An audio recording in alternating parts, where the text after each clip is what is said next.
सत साहिब सतगुरुदेव की जय। बंदी छोड़ कबीर साहिब जी की जय। बंदी छोड़ गरीबदास जी महाराज जी की जय। स्वामी राम देवानंद जी गुरु महाराज जी की जय हो।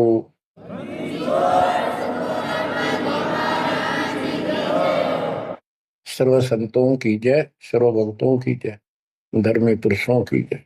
श्री काशी धाम की जय, श्री सुडानी धाम की जय, श्री क्रोथा धाम की जय, श्री बरवाड़ा धाम की जय। सत साहिब परम पिता परमात्मा कबीर जी की असीम रजा से बच्चों,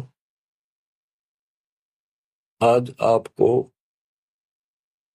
वो मूल ज्ञान, वो सार नाम, वो सार ज्ञान प्राप्त है जिसके विषय में परमात्मा ने अपनी प्यारी आत्मा अपने बच्चे धर्मदास को कसम दिला दी थी। धर्मदास मेरी लाख दुहाई, ये मूल ज्ञान कहीं बाहर न जाए। ये मूल ज्ञान बाहर जो पर ही यह बिजली पीढ़ी हंस नहीं करी। मूल ज्ञान तब तक छुपाई जब तक द्वादश पंथ ना मिट जाए। कलयुग बीत जाए 5500, जब ये वचन मेरा होगा साचा। 5505 तक इसको छुपा के रखना। कलयुग जब तक 5505 वर्ष में बीत जाए, उस समय वह पिछली पीढ़ी का समय होगा जो मोक्ष समय होगा, मोक्ष काल होगा, भक्ति काल होगा। और दाता की कृपा से आपको इस समय प्राप्त हुआ। पिछली पीढ़ी में आपका जन्म होए होए, और ये समय परमात्मा कबीर जी की असीम रजा से आपको घेर घोट कर आपके कर्म बनवा बनवा कभी गोल के ऊपर लाग छोड़ रखे। जैसे ये हॉकी और फुटबॉल खेलने वाले बाल को निकाल निकाल के बचा बचू के दूसरों से, विरोधियों से, और गोल के सामने लाकर फिर पट दे किक मार दे, पार पार हो जा। अब आप कति गोल के सामने आ गए हो, यानी कति पार होने वाले हो। ये समय होए होए तुम तो हो बालक, दास बना दिया मास्टर। तुम हो रोगी, दास बना दिया डॉक्टर। डॉक्टर को पता होता है कि कैसे गजब की औषधि इनको दी जा रही है। ये युगो युगो का कोड कट जाएगा आपका, जन्म और मृत्यु का। बच्चों, धन्य आपके माता पिता जिनसे जन्म हुआ। आज उस परम पिता ने कहां से अमृत आकाशवाणी कर रखी अपने प्यारी आत्माओं के लिए। क्या यह सामान्य बात है? अरे इतना प्रत्यक्ष बचपन में बालक खेला करते, ना पाऊं ना पाऊं ना पाऊं, कौन में खड़ा हूं कुआड़ के पाछे। नो कभी क्लियर कर रखा, अब भी नहीं ढूंढ पाओगे। बच्चों, परमात्मा ने आपके ऊपर असीम रजा कर दी है। कति प्रत्यक्ष हो चुके हैं। काल की और दयाल की आमने सामने लड़ाई शुरू हो चुकी है, और ये समय सतगुरु का दिया हुआ है। परमात्मा कबीर जी का बोला वचन है, इसको कोई रोक नहीं सकता। देखो समय समय पर कैसे परमात्मा दया करते जा रहे हैं आपके ऊपर, कैसे उपकरण तैयार हो रहे हैं। जिस उपकरण की, जिस साधन की जिस समय आवश्यकता थी, उसी समय तुरंत तैयार करवाते चले गए। आज आप घर बैठे उस परम पिता की अमृत वचन अमृतवाणी महिमा सुन रहे हो। बच्चों, इन कथाएं सुनने से, सत्संग सुनने से आत्मा को दृढ़ता मिलती है, हिम्मत मिलती है। इसका हौसला बुलंद होता है कि सचमुच पहले भी महापुरुषों ने साधना की तो उनको कुछ ना कुछ हासिल हुआ। जिस सत्र की देखो, गेम जो होते हैं, खेल है, ये खेल राज्य स्तर का हो, डिस्ट्रिक्ट स्तर का हो, जिला स्तर का, राज्य स्तर का, और चाहे हो स्टेट सत्र का, नेशनल या इंटरनेशनल लेवल का, तो जिस सत्र का बच्चा खेल रहा है उसको उतना लाभ भी कति डट के खेलेगा, कति दिल से खेलेगा और पूरे जोर शोर शक्ति से खेलेगा, तब प्राप्ति होती है।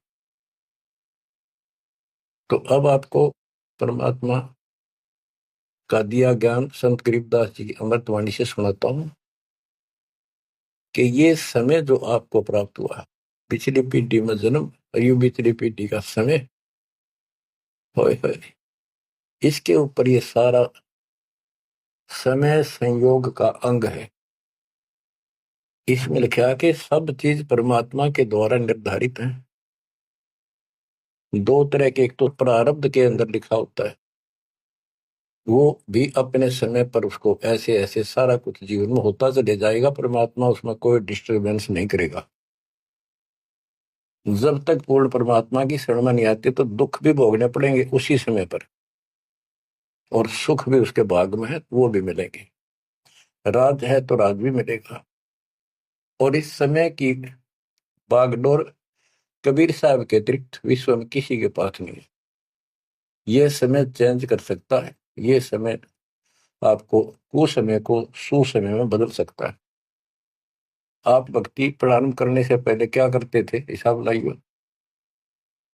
और कभी खूब सियाने बन रहे थे, इंटेलिजेंट बन रहे थे, पढ़ाई भी करते थे, यार खूब माँ जोड़कर घर में सारी व्यवस्था करे बैठे थे, भविष्य जीरो था। और आज आप इस भक्ति के हीरो हो गए। इसी प्रकार बच्चों को ज्ञान आपको कराया जा रहा है कि आज भक्ति नहीं करोगे, अगले जन्म में इतने कष्ट होंगे। जिनको ज्ञान नहीं, वो अबोध बच्चे होते हैं, उनको कोई टेंशन नहीं होती, हो जाएगा तो उसको पता ही नहीं हो जाएगा। अब आपको तो पता लग गया। तो फिर कहते हैं ऐसे सतगुरु ने, जिसने ये राह बताई,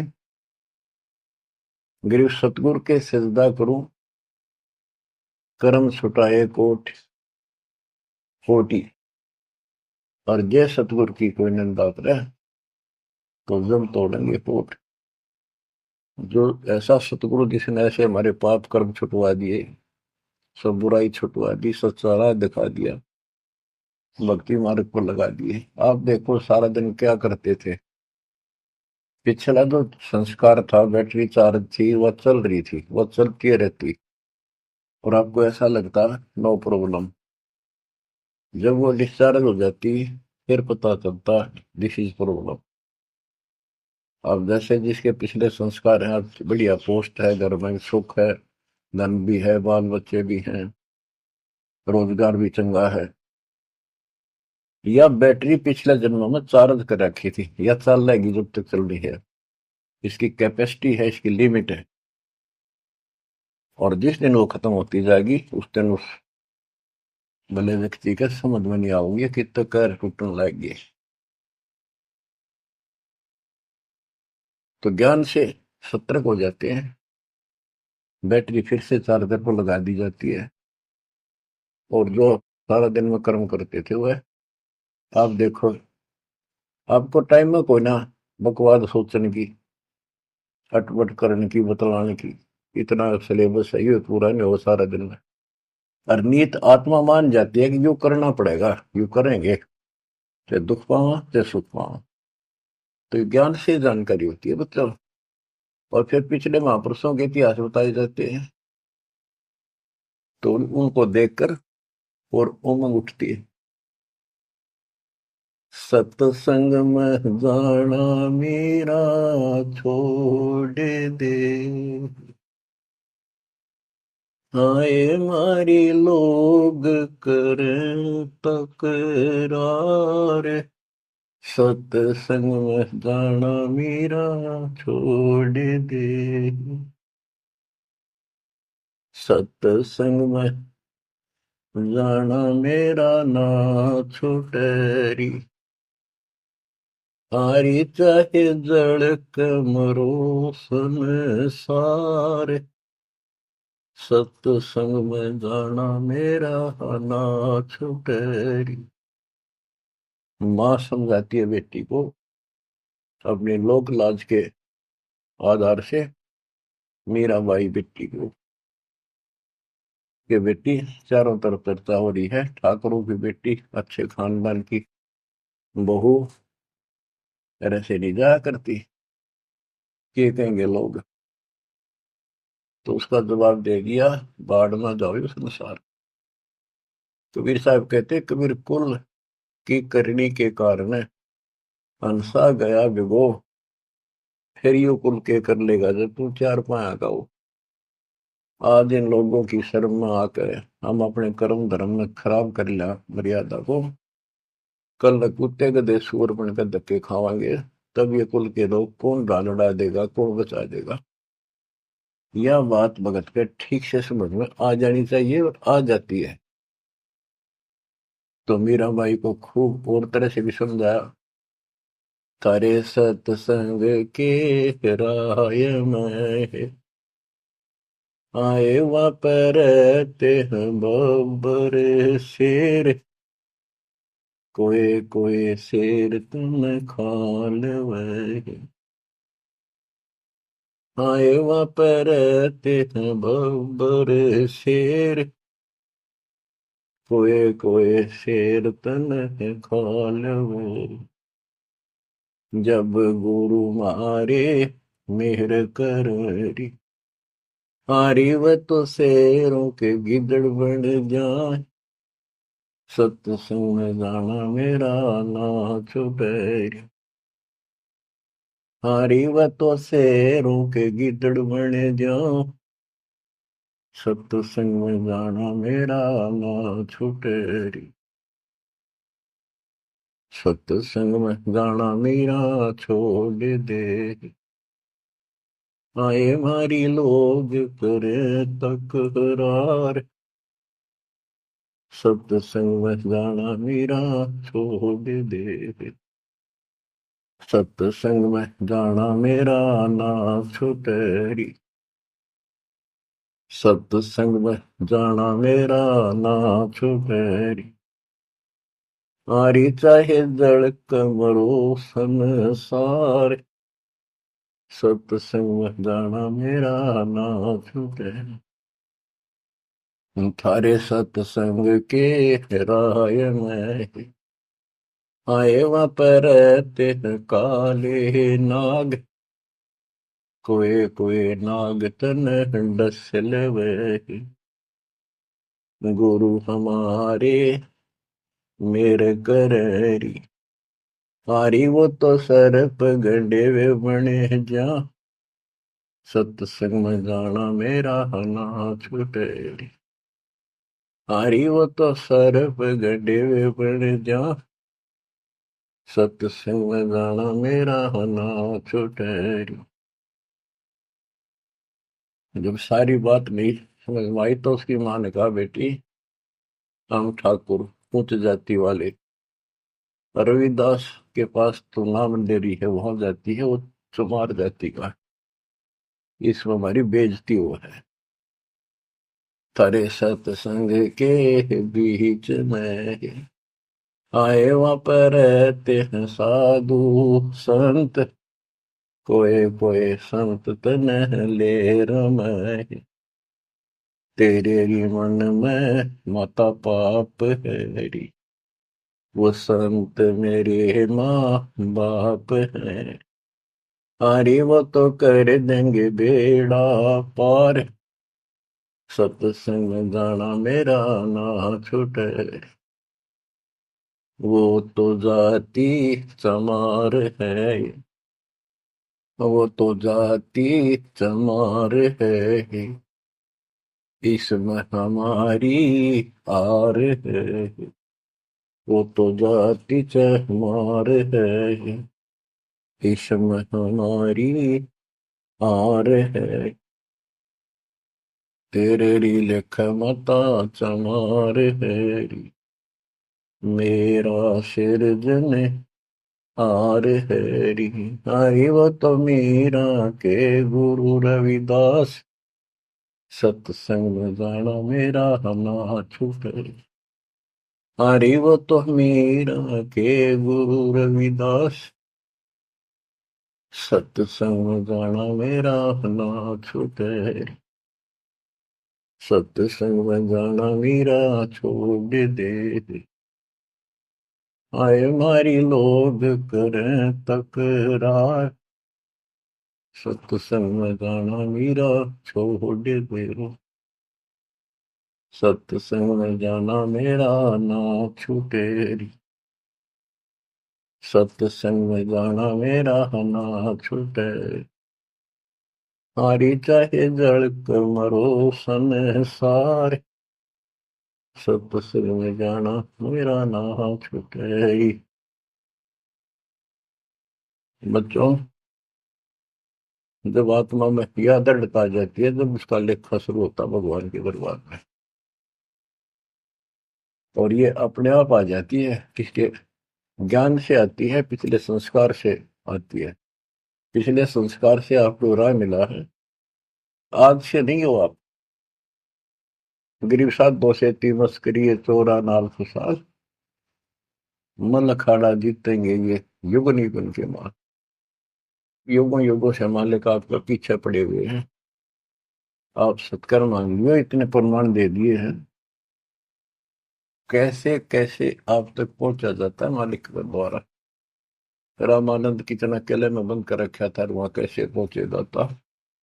अरे ऐसा सब जा दिया, सबको छोड़ दिया, बाद में जाओ, या ब्राह्मण जाति और इज्जत, कल मैं कुत्ते बन के धक्के खाऊंगा, सब कुछ छोड़ के जो दत्ता ने बताया वो करने लगे, अपना कल्याण कराया, रास्ते पा गया वो, बीज बो दिया दत्ता ने उसने, अब मोक्ष हो जाएगा। तो आपको भी पिछले जन्मों से ऐसे तैयार कर करके अब आप यहाँ आ गए हो। हर तरह से आपके साथ भिक्षा रहे हो, हर संभव कोशिश से दाता कि आपको निकालो। किसी कलयुग में जैसे अब स्टार्ट होता है ऐसे होता है, यथार्थ भक्ति मार्ग, कोई अपना दास भेजते हैं, उसको सारा समझा बुझा कर देते हैं, तो वो हजारों वर्षों तक तो सही चलता है, उसके बाद भी, उसके दौरान भी कुछ गड़बड़ कर जाते हैं, लेकिन एक गलती होगी तो उसको दोबारा अगर हो सकता है, मालिक की दया हो जाती है, आसपास जन्म हो जाती, जल्दी मनुष्य का जीवन मिलेगा, इन्हीं के हमारे बच्चों के घर में, नहीं तो फिर पता नहीं कहाँ इसी जगह पटक देगा काल, दूसरे देशों में उन तक पहुंचना फिर कठिन हो जाएगा आप तक। तो इसलिए इस बात ने, जो अब आपको प्राप्त हुआ है ज्ञान, इसको हल्के बना लो, और इसकी तरफ कसक जब बनेगी जब सत्संग ठीक से सुनोगे। सत्संग नहीं सुनोगे तो आपको पता कैसे चलेगा ये कितना अनमोल काम है जो मालिक ने आपके लिए कर दिया, और ये कितना कंपलसरी है अपने लिए इस जीवन में करना चाहिए, तो ज्ञान से पता चलता है। और ज्ञान का भी सुनने का भी इसके पास समय नहीं है, तो तैयार कैसे होगे। जैसे टीचर है, पहली कक्षा से अक्षरों को समझाना शुरू करता है, सारा वर्ष समझाता है, जब जाके कित क ख और खरगोश लिखना सीखते हैं, दूसरी कक्षा में फिर और अच्छी बुद्धि बन जाती है, तीसरी चौथी पांचवी छठी आठवीं दसवीं, फिर धीरे धीरे तो वो सुनते रहते हैं टीचर की बातों को, उसमें करते भी रहते हैं जो बताता है, और फिर खेला कूदी भी करते रहते हैं, घर का काम भी करते हैं। तो इसी प्रकार आप ये पीरियड अटेंड करो, सत्संग सुनो अच्छी तरह। आपने बहुत सुन रखे सत्संग, बहुत अच्छी बात है, क्योंकि वो तो एक विस्तार बताया आपको, प्रमाणित किया आपको, ये सिद्ध किया कि ये सच्चाई है जो दास बताओ है। अब ये कुछ सत्संग मालिक की दया से कृपा हो रही है, तो इनको फिर ध्यान से सुना करियो, एक समय निर्धारित कर लियो, एक वो चला कर जो 10-20 मिनट आध घंटा सुनते रहना, तो इससे जागृति बनी रहेगी, हिम्मत बनेगी, संसार की असलियत सामने रहेगी, ये लोक अच्छा नहीं है। दृष्टि पड़े सो धोखा रे, खंड पिंड बरबंड चलेंगे, फिर नहीं रसी लोका रे, फिर नहीं रसी लोका। गरीबदास जी वाणी लिखवाया करते थे, आंखों में हंसुआ बालक के आंसू जल क्या करते थे। देख के ताके फंस गए हम। और वो देख चुके थे ऊपर के सुख को और सतलोक और मालिक को कति निकट से देख चुके थे। अब बच्चों, जैसे ही आपकी दशा है, आपको ज्ञान होगा, तो आप सोचते हो, कोशिश रहती है कि और को भी बता दो, इसने भी समझा दो, भाई ने समझा दो, बहन ने समझाओ। तो ये ज्ञान ऐसा है क्योंकि हम यहाँ गसूती तरफ फंसा रखे हैं और बड़ा षड्यंत्र से रोक रखे हैं। और कबीर साहब की शक्ति के बिना जो काम करे कौन है? कबीर साहब की शक्ति आओगी गुरु के माध्यम से, बगैर तार के लाइट काम करा कोई ना, कितने गुण गाए जाओ उसके। तो गुरु को एक वायर समझ लो, बेसिक एक सिंपल सा है, पर वह पावर उसके अंदर से आओगी, वही काम करेगी। तो वो लिखवाते थे, आंखों में पानी भर जाता था। बहुत आराम से बोलते थे ताकि लिखने वाला आराम से लिख ले।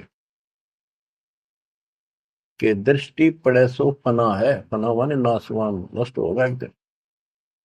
धर अंबर कैलाश, या धरती और यो आसमान और वो कैलाश पर्वत जिसको तुम कहते हो शिव जी रहते, कहते हैं गरीब दृष्टि पड़े सो फना है, धर अंबर कैलाश, या कृत्रिम बाजी झूठ है, सुरत समो श्वास। ये बनावटी है सारा कुछ, यह पृथ्वी बनावटी, यो शरीर बनावटी, कृत्रिम, यो शरीर कति झूठा, और ऊपर से इसके ऊपर या चाम लपेट के अंदर सारा हड्डी चाम मांस खून बलगम विष्टा पेशाब ये भरा पड़ा है इसके अंदर। ऊपर से चाम लेप के और पेंट कर दिया इसको बाढ़ पे, मिट्टी पे। ये मिट्टी के खिलौने ही है, लेकिन इस मिट्टी से हम सोना बना सकते हैं, मनुष्य वाली मिट्टी के बिना ये बन भी नहीं सकता। तो अब इसका हमें लाभ उठाना है, इससे के हार श्रृंगार में लिपा पोती में नहीं लगा रहना। यह समझ में आ जानी चाहिए आपकी बात है। बताओ के सांग है, कितना अच्छा लगता है। जैसे भैंस का काटड़ू मर जाए बच्चा, व्यापारी लोग उसकी खाल उतरवा के और उसमें भूस भरवा के समारते सुनवा लेते ना, उसका सर होता है एक पुछड़ पुछड़ छोड़ दिया करते, और ऐसे लटका कर उसमें रस्सी समवा लेते, अंदर ही सिलवा लेते, और उसको भैंस के आगे टांग देते, उसने चट्टे जाती, लेकर चलते रहा उसका पाछे पाछे भाग लेती, मेरा बच्चा है। तो ये अपना मानव शरीर और यहाँ की सारी चीज ऐसी है, या तो आपके समझ में आवेगी और इससे लाभ उठाओ, आप समझ जाओ इसको। ये मृत्यु के बाद दो मुट्ठी राख हो जाती है, कहाँ गया वो इतना सुंदर था, माचे माचे फिर इस सब लिपस्टिक ला ले, इससे को ऊपर बाल बाल माचे माचे आंडे, बालक भी लड़के भी लड़की भी। तो इससे की लिपा पोती पे इसी में नाव दे रही हो, इसको समझ रही हो है क्या। लेकिन ये बहुत कीमती भी बताया है, ये देही सस्ती नहीं, महंगी रत्नों मोल बड़ी मुश्किल से प्राप्त होती है। तो इसका जो मूल उद्देश्य है ये है, अब आप भक्ति करो, अपनी संतान को जोड़ दो जैसे तैसे। बच्चे को बचपन से रंगोगे तो और अच्छा रंग जाएगा। और सत्संग तो ऐसी चीज होती है, कितनी उम्र में हो, कति धोखा धरते हाथ में और कसक पैदा हो ही जाती। संत गरीबदास जी वाणी लिखाया करते थे, बोला करते थे, बताया करते थे, दृष्टि पड़े सो धोखारी। बच्चों, जब आत्मा स्वस्थ है, इसको चाह मालिक की है, जितनी बार भी वाणी सुने हमें उतनी बार अच्छी लगे। जैसे हम खाना सुबह खाते हैं, वही रोटी सुबह दोपहर शाम में होती है, और जबरदस्त अच्छी भूख लगे तो हम स्वस्थ हैं, और नू लागे कोई ना अच्छी लगती, अस्वस्थ हो गए, उसका इलाज कराना चाहिए। जैसे कहते हैं, तुलसी पिछले पाप से करता नहीं भाव है, जैसे जबर के वेग ते भूख विदा हो जावे। तो पाप कर्मों के दबाव में हमने परमात्मा के राम नाम की चर्चा अच्छी नहीं लगती। बुखार हो जाता जिसमें मलेरिया, उसको रोटी कड़वी लगती, कत्ती जहर हो जाती मुंह डालते ही। वो अपने अंदर कड़वापन है, उसमें रोटी तो उसी है। इसी प्रकार सर्फ की दवाई है, कड़वी दवाई खानी पड़ेगी, ना चाहते हुए खानी पड़ेगी। वो खाने के बाद वो स्वस्थ होगा तो वही रोटी फिर इतनी स्वाद लगेंगी। सब्जी की आवश्यकता नहीं, दुखिए खा जा, भूख लग रही है। बच्चों, किस्मत वाले हो, इस श्रद्धा को बना कर रखियो, कुर्बान हो जाओ। बच्चों की बात नहीं है, गॉड गिवन ज्ञान है। मालिक आपको मोक्ष दे, सदा फिर के सत्संग।